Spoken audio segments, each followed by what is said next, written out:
Okay, let's have a game in the evening. So, Leijona 2-1-4-3. Smith-Morra gambit.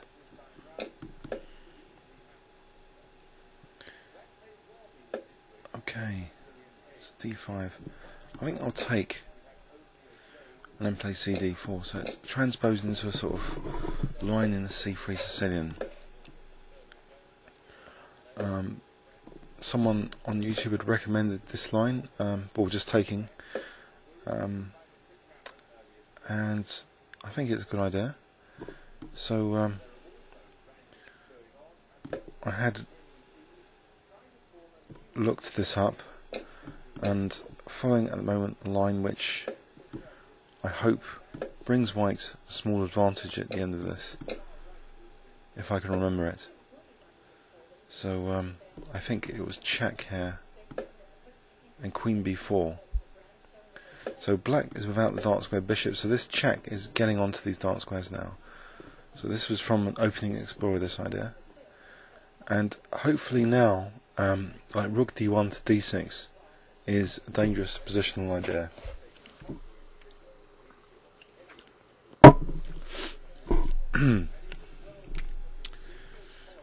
Sipping some Diet Coke there.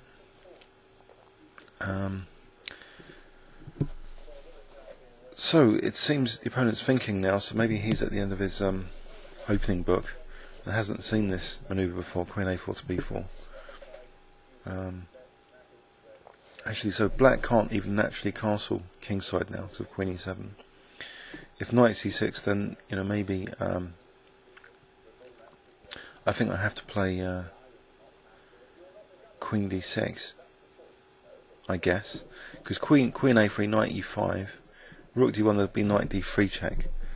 So I think the idea is just actually unleash this bishop on the diagonal with Queen D6 if Knight C6, as far as the opening theory is concerned. So I'll play that idea now. In fact, I'm not sure. Maybe Queen A3.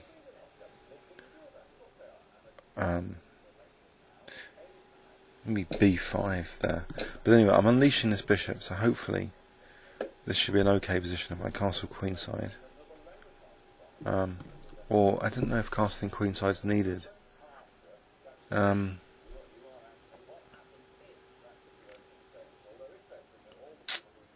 Maybe just rook d1. I don't know. It's a bit of a risk to cast queenside. I'll do it though. I'll do it. So if I can get in the move g4, I'll be attacking g7.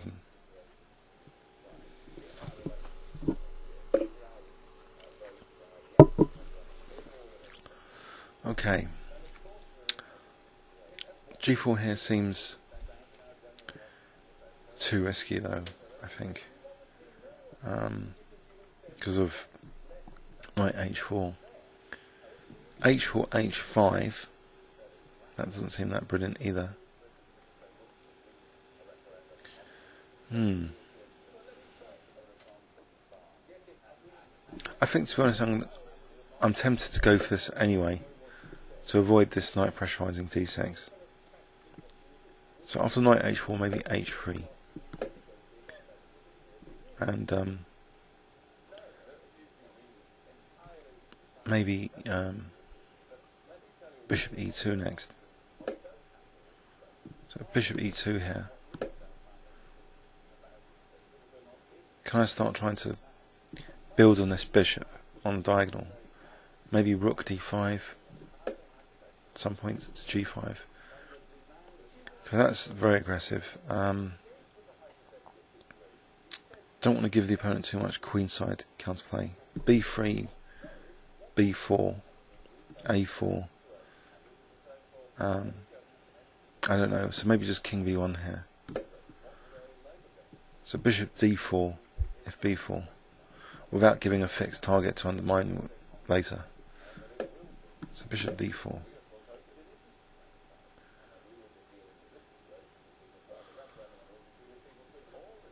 Knight f3 remains a move of concern though. Should I take it and go in the opposite coloured bishops? I'm not sure. I don't think that would offer too many winning chances. Okay, I think bishop e3 to stop knight f4 here.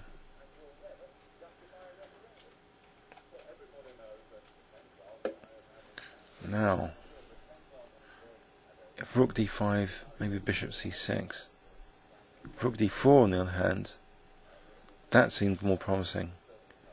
Attacking e4.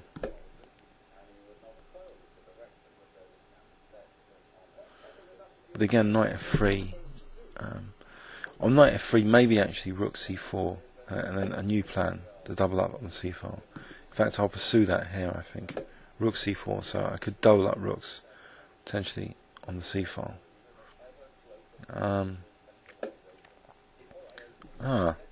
Dark square weaknesses emerging there.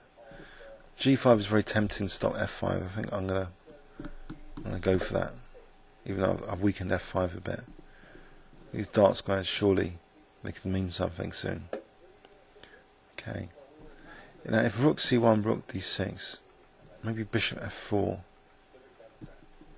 rook e6, bishop g4, and I could be picking up material. So maybe I think that's very tempting. So to just lose that pawn, seemingly a blunder, but there's a huge amount of pressure and responsibility on that rook to protect c6 now. So rook d6, bishop f4, rook goes there, bishop g4, followed by bishop d7 and rook c6. So instead of just passively defending this pawn now, I think that's interesting that the pressure is mounting on c6. If knight c5, maybe rook c5 is worth considering there. So if rook d6, rook e5. Okay, 2 pieces for the rook seems very tempting. I'll go for that. I don't think there's anything particularly wrong with that. It's 2 fine bishops. Usually, they're stronger than just one bishop. The power of the 2 bishops. Bishop g4 now actually stops the use of c8. So I'm going to go for that. And also I'm supporting now d7. I don't want particularly king e7, so I'm going to go bishop d4, play bishop f6 and then d7. Does it matter about the opponent playing a3 or b3?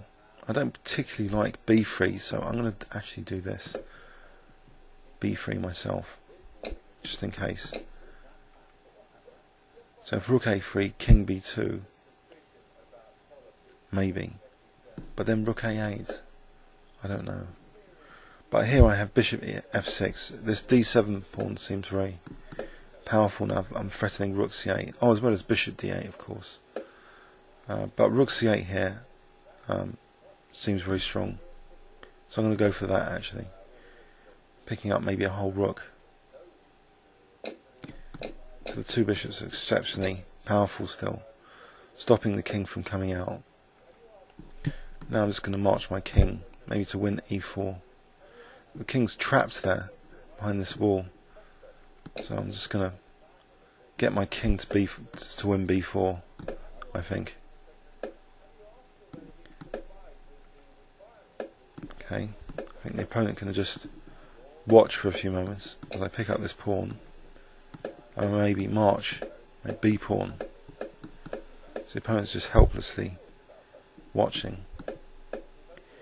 The last trick is the stalemate trick.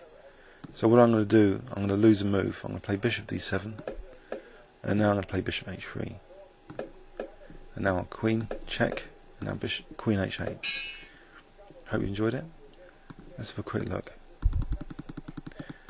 So I went back into the proper c3 Sicilian. There's nothing wrong with this, and this was a line I looked up recently in an opening explorer. So there's queen a4 and queen b4 maneuver, hitting immediately the dark squares, causing some issues for black, and offering even the exchange of queens. So this dark square bishop remains a potential issue for black, and here it seems d6 became less significant than this tactical target, this c6 knight. So I won some material, made sure the king couldn't come out using the 2 bishops, and I ruthlessly marched the pawn forward, winning more material and then just march my king to win the b pawn and queen the b pawn. Seemed quite easy. I think it's amazing what a bit of rest can do. Please leave any comments or questions on YouTube. Thanks very much.